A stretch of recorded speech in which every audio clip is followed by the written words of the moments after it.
Hi there, how are you today? I hope you're really good. I am.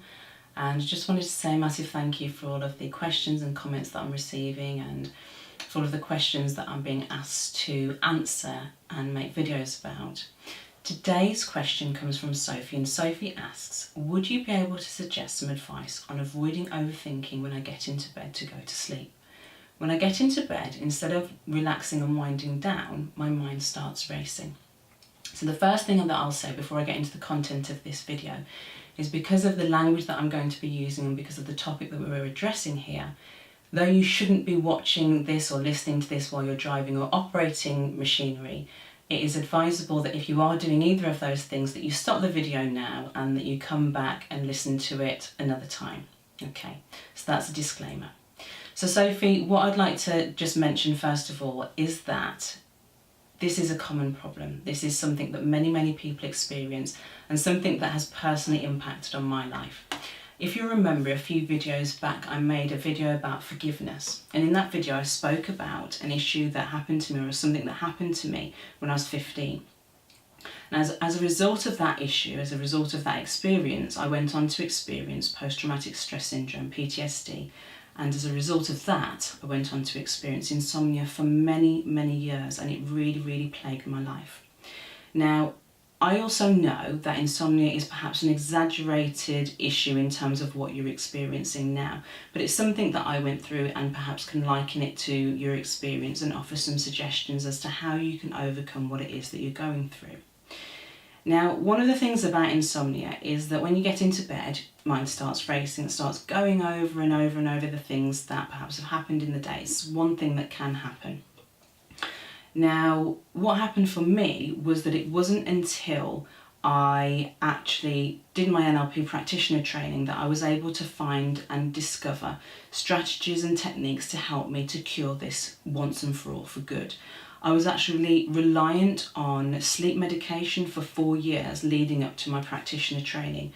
And this was an issue, this insomnia was an issue for me that had, been a real concern for me for 15+ years in my life. So what I do know is some of the techniques that I'm going to talk you through today, or talk to you about today, are things that will really help you. So the first thing that is something that I know that you'll know, Sophie, is the hierarchy of ideas. And that was one of the two techniques, or one of the two techniques, strategies that I was introduced to during my training that helped me to cure my insomnia. So I know that you know what that is, so I would recommend that you go back to your practitioner manual and you have a look at the pages that talk about the hierarchy of ideas. And for this particular exercise, what you'll want to do is, when you're lying in bed, you want to chunk up. So any thoughts that you're having, any things that are going on in your mind, any things that are, you said that your thoughts are racing. So those thoughts, just pick one of them, and then you want to chunk up on it. You want to chunk up into higher abstraction on that particular thought, and you want to just keep going higher and higher and higher, and chunking up and chunking up and chunking up until you get to the greatest level of abstraction that is possible on that particular thought. And you just keep doing this. So not only is this, practicing this technique going to give you a broader range of flexibility in terms of your linguistic behaviour, but it's also going to help to put you into a light state of trance. Now, this light state of trance is the perfect state, the perfect sort of brain activity that you want your brain to be in when you're falling asleep. So that is one thing that you can do. Now, in terms of the people that are watching this that are not NLP trained, this is something that I will perhaps come back and make another video and break down this technique for you to help you to use it for yourself. But for now, just use it as food for thought and perhaps something that you can go away and research yourself. The second thing that you can do, Sophie, is go back and revisit your hypnotherapy module. Now, in your hypnotherapy module, you're going to want to be looking at using your pendulum to assist you in dealing with whatever is going on at the subconscious level. Okay, so revisit that information and revisit the pendulum, where you're going to be using that to assist you in resolving what is happening at the unconscious level. And if you need any further assistance, any guidance around that, then just get in touch and let me know. Okay? Now, In terms of things that perhaps other people can address and that other people can do and that you also can do as well, Sophie, then there are a few pointers that I'd like to make. And the first one is that a really good way of emptying your thoughts when or before you go to bed is journaling. Now, journaling is just literally having either a book, a piece of paper, to write down your thoughts, write down whatever it is that when you get into bed, you're finding it less easy to switch off because you've got thoughts racing in your mind. You can just use this technique, use journaling, just write down your ideas, write down what's happening in your mind, write down the thoughts that you're having, and just empty out all of the things that are going on for you.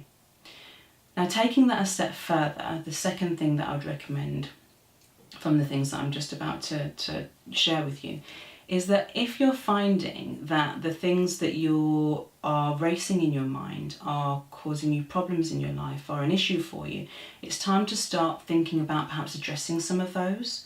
And it's time to start thinking about what you can do to resolve them so they're no longer a cause for concern. So it's about identifying them and then starting to make plans to do something about them. It's also important that you actually find time before getting into bed or when you get into bed to actually unwind before you go to sleep. You give your brain some time to just get into a nice, like I said, a nice state of relaxation. And to do this, you can use meditation, you can use journaling, you could perhaps listen to some relaxing music. There are a number of things that you can do, and those are just a few ideas for you. But give yourself some time to just relax and unwind. Reading is another fantastic thing to do. Now, reading is great because, again, what that's going to be doing is creating the right brain activity for falling to sleep. Reading something just for the sheer joy of reading, just for pleasure, just for enjoying actually the content of what you're going to be reading. So not something academic or anything like that, but just for just to give your mind some wind down time, some peace and some quiet time. What that does, like I said, is give you the perfect brain activity. It's going to be giving you some, some other things to think about other than things that are the thoughts that are racing in your mind. So, reading, like I said, that can send you into a nice light state of trance, which is going to help you to fall asleep really nice and easily. Okay. So those are a few things that you can do. Another thing that you can do is to say a mantra to yourself.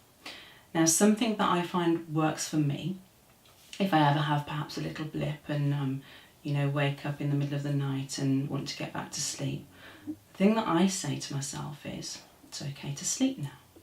It's okay to sleep now. It's okay to sleep now.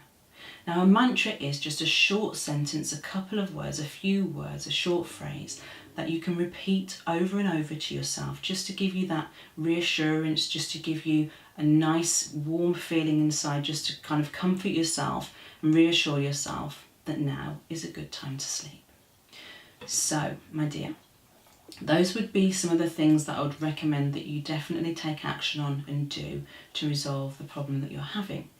And for those of you, like I said, who are not familiar with the techniques that I spoke about earlier on, it's something that I can come back and revisit and perhaps make more videos on what they are and how they can help you. Okay, so for now, I will leave it there. Have a wonderful day, whatever you're doing, and I will speak to you again really, really soon. Bye for now.